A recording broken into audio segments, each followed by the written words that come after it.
لو تناهيتم إلى سر الحياة وصنعتم كائنا حيا نرى.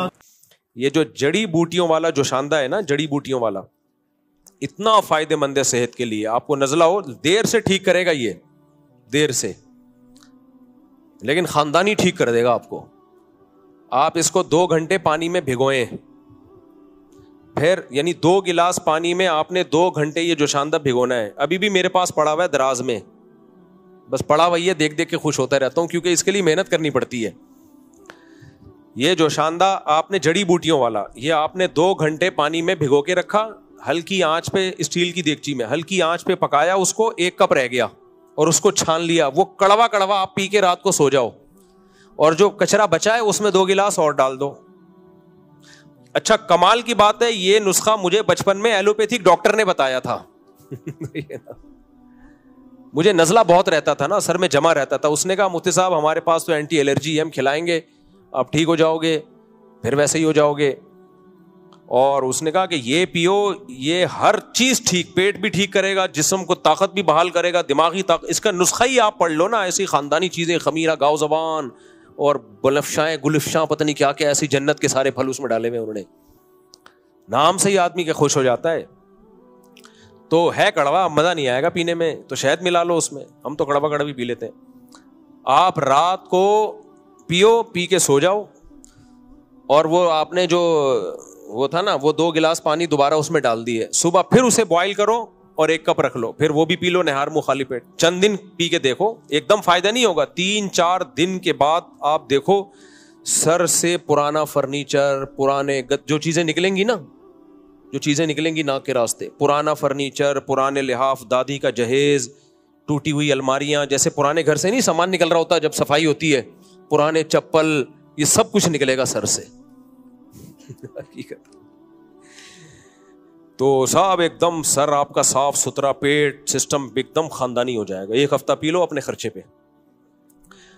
اچھا ایک ڈاکٹر، ابھی پچھلے ہفتے کا واقعہ ہے، زیادہ پرانا نہیں، ایلوپیتھک ڈاکٹر ہے. دیکھو ہمیں فائدہ یہ ہوتا ہے کہ ہم ہر طبقے سے ملتے ہیں، ہر ایک کی رپورٹیں ملتی رہتی ہیں، تو آپ کے سامنے شیئر کرنے سے فائدہ یہ ہوتا ہے کہ آپ کی بھی نالج میں اضافہ ہو جائے گا. ایلوپیتھک ڈاکٹر ہیں، بہت خاندانی.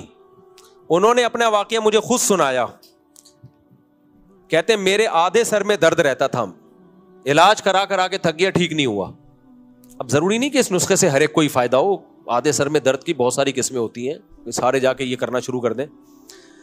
کہہ رہے ہیں میں نے میڈیکل سائنس کی خود بھی کتابیں پڑھی، بہت خود بھی وہ محقق ہیں، باہر سے پڑھے ہوئے ڈاکٹر ہیں، یہاں کے نہیں، باہر سے پڑھ کے آئے.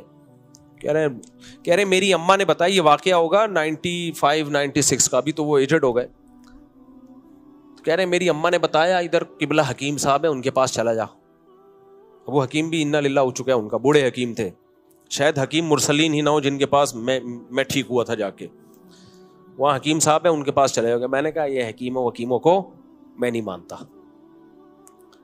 اماں نے کہا بیٹا بوڑھے لوگ ہیں، حکیموں سے علاج کراتے رہے، ایک دفعہ چلے جاؤ. کہہ رہے میں نے اماں کا دل رکھنے کے لیے چلا گیا. میں یہ پچھلے ہفتے کا واقعہ ہے. ڈاکٹر صاحب سن بھی رہے ہوں گے، جب میں بیان کروں گا نا، یہ بیان جاتا ہے وہ ڈاکٹر صاحب بھی سنتے ہیں، تو اس لیے میں کہہ رہا ہوں کہ پھینک نہیں رہا ہوں میں، مجھے پتا ہے وہ ڈاکٹر کہہ دیں گے جھوٹ بول رہا ہے بھائی.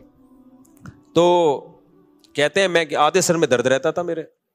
کہہ رہے میں گیا ہوں، میں نے وہ قبلہ حکیم صاحب بوڑھے، انہوں نے پتہ نہیں نبض وبض دیکھی ہوئی ہوگا، مجھے کوئی معجون دے دی اور مجھے کہا یہ کھاؤ کچھ چورن چٹنی کچھ نا. کہا 3 دن میں یہ درد کم ہونے کے بجائے بڑھے گا، 3 دن تک یہ اور بڑھے گا اور ناک بھی بھاری ہو جائے گی، سانس بھی بند ہو سکتا ہے، لیکن برداشت کرنا، کھاتے رہنا ہے. کہہ رہے میں نے ایسے ہی کیا، کھاتا رہا، بڑھ گیا، ناک بند، سوجن، سویلنگ، پتہ نہیں کیا. کہہ رہے 4-5 دن کے بعد وہی پرانا لحاف، گدے، فرنیچر. یہ تو میرے اپنی تعبیر ہے، انہوں نے یہ الفاظ میں. کہہ رہے جو ناک بہنا شروع ہوئی ہے، اتنا کچھ اندر سے مال ملادہ نکلا ہے، فٹ فاٹ. کہتے ہیں وہ دن آج کا دن، کتنے 20 سال ہو گئے فٹ فاٹ، اس سے بھی زیادہ بلکہ. تو اس لیے کسی بھی چیز میں مبالغہ آرائی ٹھیک نہیں ہے. ڈاکٹر جو کہہ دیتے ہیں حکیم کچھ بھی نہیں، بھائی ایسا نہیں ہے. آپ نے وہ حکمت پڑھی ہوتی تو پھر آپ بات کرتے. اور اسی طرح حکیم لوگ تو زیادہ یہ بیماری حکیموں میں ہے.